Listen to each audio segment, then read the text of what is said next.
Comrade Sitaram Yechury 74 జయంతి సందర్భంగా నేడు Tirupati యశోదనగర్లోని CPM కార్యాలయంలో ఆయన చిత్రపటానికి పూలమాలలు వేసి ఘనంగా నివాళులర్పించారు. జయంతి కార్యక్రమం నిర్వహించారు. ఈ సందర్భంగా సిపిఎం తిరుపతి జిల్లా కార్యదర్శి వందవాసి నాగరాజ్ మాట్లాడుతూ సీతారాం ఏచూరి భారత వామపక్ష ఉద్యమానికి, ప్రజాస్వామ్య పరిరక్షణ పోరాటానికి, విద్యార్థి ఉద్యమానికి చిరస్థాయిగా నిలిచే నాయకుడని అన్నారు. విద్యా దశ నుంచి ఎస్ఎఫ్ఐలో కీలకంగా పనిచేస్తూ విద్యార్థుల సమస్యలను సామాజిక, ఆర్థిక, రాజకీయ సమస్యలతో అనుసంధానం చేసి పోరాటాలను నిర్మించారని తెలిపారు.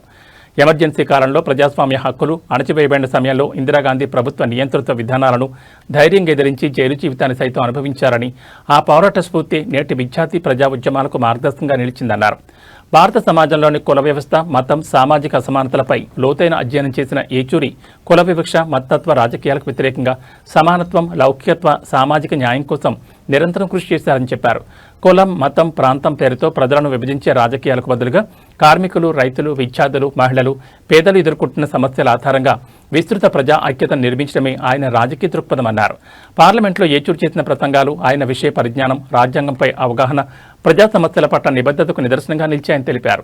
కార్మికులు, రైతులు, నిరుద్యోగం, విద్య, వైద్యం, ధరల పెరుగుదల, సామాజిక న్యాయం, ప్రజాస్వామ్య హక్కులు వంటి అనేక సమస్యలను బలంగా వినిపించారని, ఆయన మాట్లాడుతున్నప్పుడు భిన్న రాజకీయ పార్టీల సభ్యులు సైతం శ్రద్ధగా వినేవారంటే ఆయన పార్లమెంటరీ ప్రతిభ ఏ స్థాయిలో ఉండేదో అర్థం చేసుకోవచ్చన్నారు.